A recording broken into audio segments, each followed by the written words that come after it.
I'm excited about this new series that we're diving into. It's a 3-week series, and I get to do all 3 weeks for us, and it's called Mastered. And I want you to think about this. I've shared this quote before, but it hit me again this morning because really it does dictate how we view the world and what we do in this world with our lives that the Lord has given us. It's that quote from A.W. Tozer where it says, "What comes into our minds when we think about God is the most important thing about us." What comes into our minds when we think about God is the most important thing about us. The history of mankind will probably show that no people has ever risen above its religion. And man's spiritual history will positively demonstrate that no religion has ever been greater than its idea of God.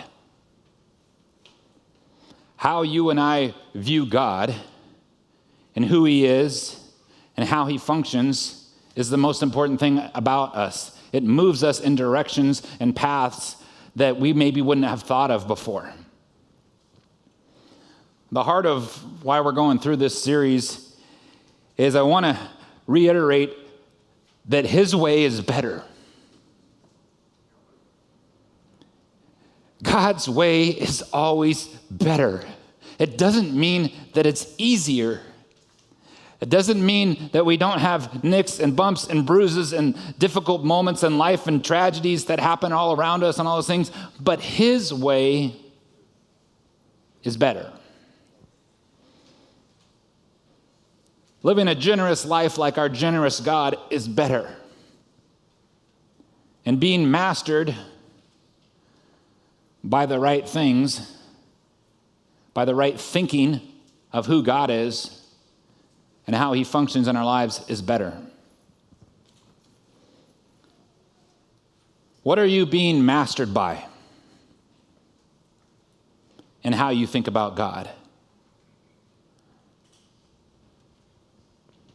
As we've seen the events that are unfolding, and that's just the stuff we get to see. Like, that's a horrible things that have happened in the Middle East, and it's probably not even the biggest tragedy in the world, but that's what we're being fed. It's horrible. I'm worked up about it. But that's just what we're being fed. That's what we're seeing. But there's lots of things that are going on in the world. But is your God enough? Does God have control over those? Does he know what's going on? Is he a God of purpose, a God of planning, a God of love and grace and mercy and justice? Did he want these things to happen? No. But he wins over sin. And sin is what has caused all of those things to happen. People's view of who their God is, maybe there's people that have view of a God that tells them that they should go kill little babies. That's sin, that's unhealthy. The view of how they view God absolutely is dictating what they're doing in their life.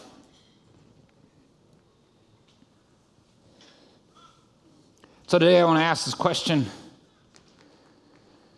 is God enough? Is he enough for you? Is he enough for me? Is God enough? What defines enough? What's enough? Is it these things right here? Is this enough? Ooh, a Bugatti. That yacht seems a little small for me. I wish there was the Powerball ticket over there instead of those $100 bills. The winning one. By the way, you guys probably could give me some, right? How about that house? Is that pool big enough? That burger looks like it's big enough. But this idea of, do we have enough? There's a great quote by a guy named Jim Carrey. Anybody know Jim Carrey? He's an actor. Woo, got some Jim Carrey fans. All right, here we go. And here's a quote he says, "I think everybody should get rich and famous and do everything that they ever dreamed of so they can see that it's not the answer." That as you try to fill your life with stuff and you fill your life with experiences and you keep filling your life and you keep filling your life. I don't know that Jim Carrey's a Christian, but as you keep filling your life, like you're in this endless hole of what is the answer? What is enough? Who gets to define that? The world has a lot of loud voices that are telling you things, and they want you to believe that you will never have enough or that you never are enough, so that you will keep seeking what it is selling. My wife made fun of me this week. We were trying to watch The Amazing Race as a show, and I recorded it. And for some reason, the thing that I recorded on made me watch commercials. And I cannot watch TV anymore and watch commercials. And as I was sitting there I didn't even make it to I can't do it, babe. Sorry, we got to turn it off. Just not going to watch it. Not going to watch it. And as I was sitting there through the first set of commercials, I was going through my mind with this sermon, how much stuff is not enough? And I was being marketed to over and over again what stuff was telling me that I was okay. That there is enough, that like there's this constant message that God is holding out on you, that you're missing out on something. And what the world is telling you is that you need more of whatever it is. Love. Why would you just keep your own love for just one person? You should be able to love lots of people physically. Yeah, just multiple lovers. Why not? Just lots of it. That's not what God says. You got to do what makes you happy. What's going to make you happy? Now, don't worry about what's going to make you holy. Let's talk about what's going to make you happy. And then we go back to the Jim Carrey quote. But that's not the answer. Education, oh, you just have a bachelor's? You couldn't get your master's, huh? Oh, you just got your master's? Didn't no PhD? I guess we won't call you doctor. Oh, you got your PhD? Which university? Oh, not Harvard? Not enough. Not enough, not enough, not enough, not enough. See, we've been programmed to think that we don't have enough. So here's my real life experience of not enough. And I'm going to ask for some audience participation. So when you think the word enough is supposed to go in there, you say enough. Let's practice it. 1, 2, 3. Enough. Okay. So I got the privilege. My brother-in-law came over from Washington and came over from Washington State over Camas area. And he came down and we got to go play 9 holes of golf this week. And this was my first golfing experience since my fun little procedure of open heart surgery. And when I was trying to play this game of golf again, I was very nervous. And so when this is my golf swing, so you guys, all you pros can look at it. And that's about what it was. I was kind of worried about tearing the chest up. I kind of should have been like that. Oh, that felt better. But no, I was all arms. And you know that darn ball, it didn't go straight. It didn't go far. Sometimes it didn't go anywhere. I'm not a good golfer anyway, but I'm usually a fun guy to golf with. I wasn't even a fun guy to golf with. I had this one chip on the 10th hole, and it was there. It was so close. It was like this close from going in the hole. It was almost, but it wasn't. And then my 5-iron miraculously flew out of my hands because the 5-iron didn't hit the ball straight. It happens. Good pastoral moment there. But our God is enough. And he always has been enough, and he always will be enough for us. So let's dive into our story about this God who provides, this God who sees, this God who is enough. And so we're going to spend some time in your notes there. You see that we are in Genesis 22, 1 through 18. And we are talking about Abraham and Isaac. And let me give you a little backstory about Abraham and Isaac. Father Abraham, is credited Islam, Jews, and Christians all trace their lineage back to Father Abraham. So he's a pretty significant person in the text. And so we are introduced to him in Genesis chapter 11 at his birth, and his name is Abram at that time. And then in Genesis chapter 12, Abram is asked, the Lord asks to him, says, hey, leave your country and your people and your father's household and go to a land that I'll show you. Leave everything that you have, leave your family, leave all this stuff and go to this land that I will show you. Just like all of us would totally do. We just pick up and leave today, right? And just go like, well, to show me where. Well, I have some questions. What kind of land is it? Where is it? Can I come back to visit? What's my wealth going to be like there? I got lots of questions about that. Or am I just supposed to go to some place that you're going to show me when you feel like you're ready, God? And then he says, I will make you into a great nation and bless you. I will make your name great and you will be a blessing. And so he does. Now remember, this is Abraham. This is 400-ish plus years before Moses is even on the scene. What does he know about God? Does he have the 10 Commandments? Does he have the Bible? Does he have all of these things? What does he know about God? He knows about God based on what he's experienced with God. And that God is enough and that God has shown up and he's been tested. And so as you go on into the story in regards to Abraham and Isaac, he's married to this gal named Sarai. But she is barren. And he really, like not having family, not having kids was not just a bummer. It was like life-changing. Like they didn't have nursing homes. Your kids would take care of you. You had kids to work the land, to be shepherds, to do those things. Like not having children was a big, big deal. And so they try some things unsuccessfully where his wife gives him a maidservant and then he has a child with his maidservant. And for some reason, she's bitter and angry about it. It's weird.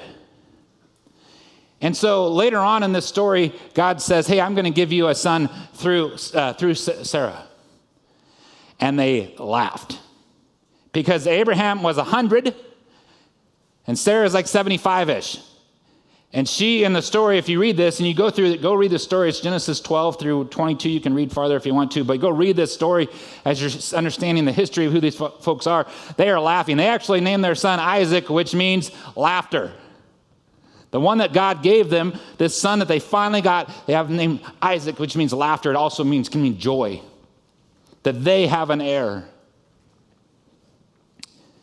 And so let's take a look at where this actually takes place. Here in Beersheba is where this story is going to begin. Not far from where we see the Gaza Strip there. So this is within 30 to 35 miles of all the things you've been given news to in the last couple weeks of what's going on in a certain area of Israel. So this is happening in Beersheba. And God is asking something pretty significant. He gave Sarah, and he got the son named Isaac, his one and only son from the wife that he loves, that he's connected to, and he asked him something that it seems weird, and maybe it could possibly be a foreshadowing to something he would actually do himself. And so join me as we dive into the text here. Genesis chapter 22. Abraham is tested. Sometime later, God tested Abraham. He said to him, Abraham? He said, here I am, he replied. Then God said, take your son, your only son, whom you love, Isaac, and go to the region of Moriah and sacrifice him there as a burnt offering on the mountain that I will show you. Let's go back to that map if you can back there real quick, audible. Back to the map really quick. So he's down here in Beersheba, and it's about 50 miles, a 3-day walk with his son and the donkey and a couple of servants all the way up through Hebron, all the way up to where Jerusalem's to where Moriah is. So this is a faith journey. Hey, take your son and walk to Spokane and go to Mount Spokane and sacrifice your son. That'd be a good picture of what that would look like. You mean the one son that you gave me that has brought us so much joy, go sacrifice him, Lord? I'd have lots of questions. We'd probably be debating, and that's why I'm not Abraham. All right, verse 3, thank you. Early the next morning, Abraham got up and loaded his donkey, and he took with him 2 of his servants and his son Isaac. And when he had cut enough wood for the burnt offering, he set out for the place that God had told him about. And on the 3rd day, Abraham looked up, and he saw that place in the distance.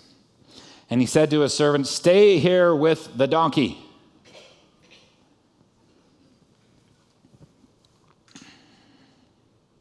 While I and the boy go over there. We will worship, and then we will come back to you.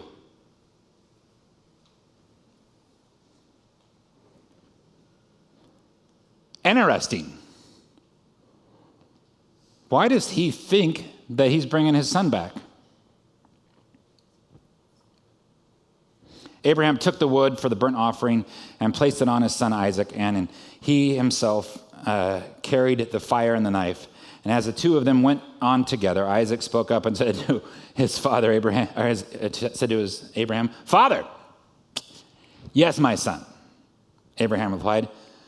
"We have the fire and we have the wood," Isaac said. "But where is the lamb for the burnt offering?" Abraham answered, "God himself will provide the lamb for the burnt offering, my son."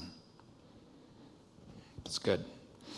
And the 2 of them went on together. And when they reached the place that God had told him about, Abraham built an altar there, and he arranged the wood on it. And he bound his son Isaac and laid him on the altar on top of the wood. Then he reached out his hand, and he took the knife to slay his son. But the angel of the Lord called out to him from heaven, "Abraham, Abraham." "Here I am," he replied. "Do not lay a hand on the boy." He said, "Do not do anything to him. Now I know that you fear God, because you have not withheld from me your son, your only son."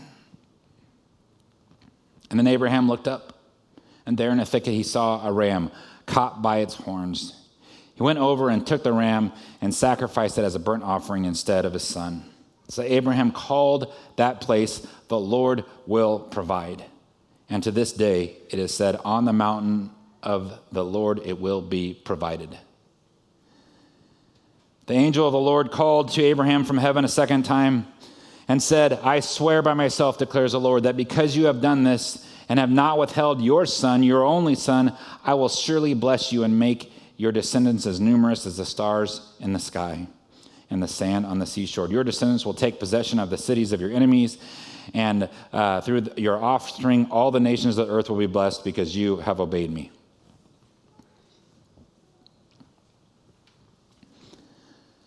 How far do you trust God to provide?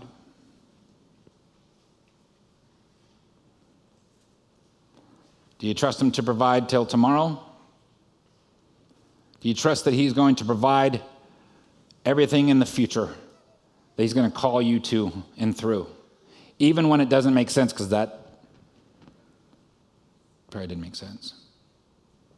Why would you give me something, Lord? And then potentially take it away.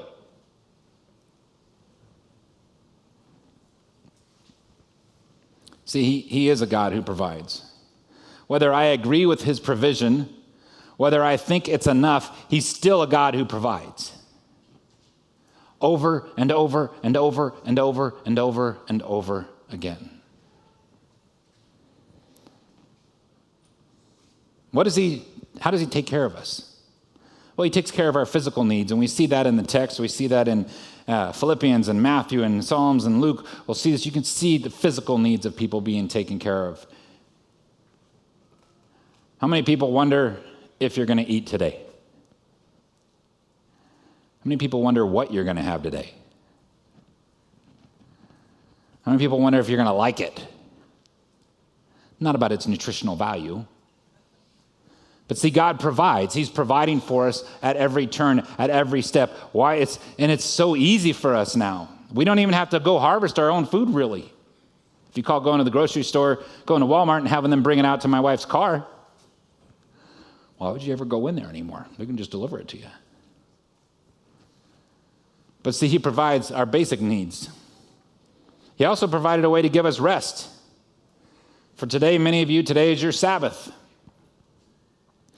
How are you Sabbathing today? How are you resting? What are you excited about resting in the Lord with? What are you asking him to fill your day with as you rest? You know, there's a foreign concept to these people. Rest. Foreign concept to the people who were in Egypt and working. Can you imagine if that was your life? You just sun up to sundown, making bricks, and that's all you knew, and that's all your dad ever knew, and that's all your grandpa ever knew, and that's all, like, that's just it. That's just what I do until I die, until I can't perform anymore. See, all these gods that were around at the time of Abraham, these different gods that are out there, they're not a God who provides. They're a God who takes. When he does provide, he requires something back from it. And so this is different. This God is different. This God provides the sacrifice. And so there it starts to change Abraham's mind. Like, okay, wait, this God is different from these other gods. And do you know that your God is different from all the little gods of the world? He's the God who provided his very own sacrifice, his very own son, Jesus Christ, to come upon this earth, to take upon our sin, to help us to leave the Holy Spirit with us as we go and walk this out. That whoever believes in their heart that Jesus came to this earth and died and was buried and rose again, they will be saved. That your death isn't capped out as your body is slowly decaying like mine is. You're not capped out with that. That you're going to be in eternity with your Father in heaven. He also provides direction. How many people in here this week ask God, what do you want me to do? What do you want me to know? How do you want me to move in your kingdom? Because I'm your servant. I'm serving. How can I serve you, Lord? Proverbs 20:24, a person's steps are directed by the Lord. How then can anyone understand their own way?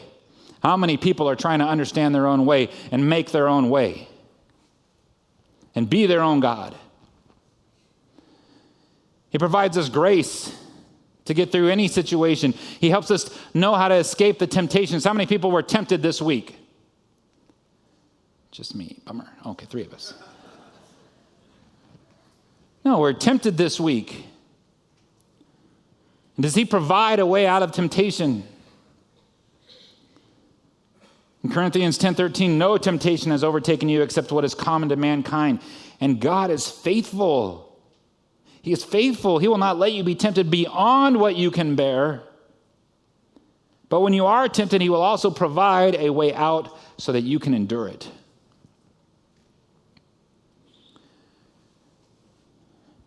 So have we mastered the truth that God's enough? That he is going to provide for your needs? That he's going to take care of you? Do you function like that in your life? Do you live that way? Is what God provides enough?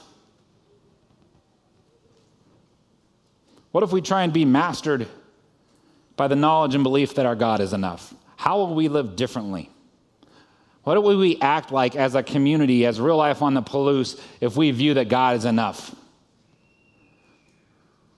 What would we stop hoarding for ourselves and start pushing out into our community? Is there anybody in our community that deserves to not have shoes? Is there anybody in our community that deserves to not be warm if a church like Real Life is here? Is there anybody in our community that deserves to be homeless?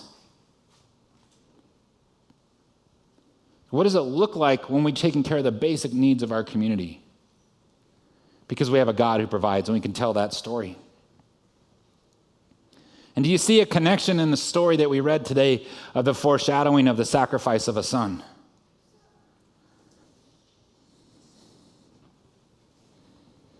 He made sure that we had enough by providing Jesus the Christ,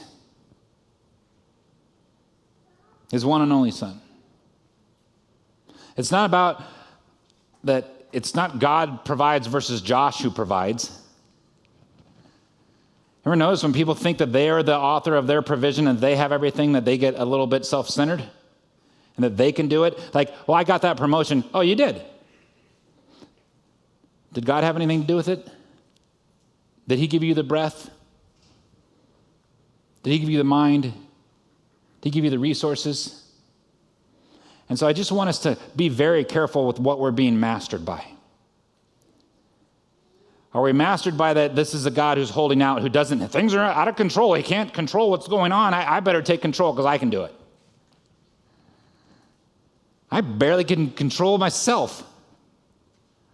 His shoulders are big enough and broad enough to take care of all of these things. So when you think about God, what do you think about when it comes to provision?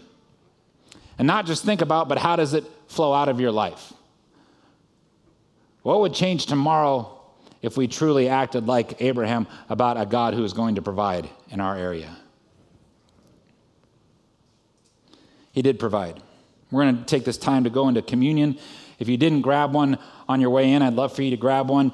Dennis or Ron, if you raise your hand, we will get communion. But this is the ultimate act of provision. One in the very back right, Ron. This is the ultimate act of provision. This is a God who provides. The sacrifice for all time. And as we take this time to go to communion, I have some questions I want you to be pondering.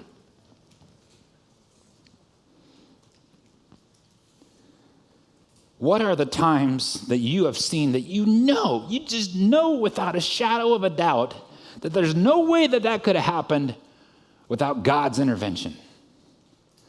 Where you can point to a marker and say, God absolutely provided for me.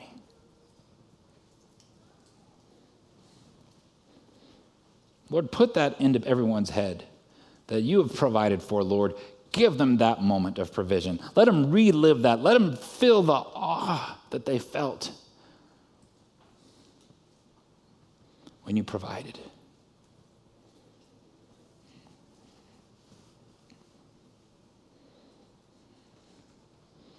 When have you ever felt seen by God through his provision, where he knew the cry that you had in your heart?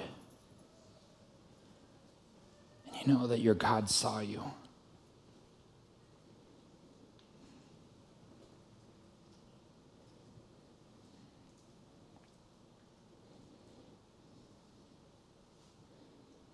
And maybe you have these overwhelming stories of God's provision, God's provision, God's provision. And who is God directing you to provide for? Who's he asking you to steward his resources that he's given you to provide for as he provides for you? Where he gives you the opportunity to feel what it feels like to love someone well, to take care of needs where there is no benefit to yourself.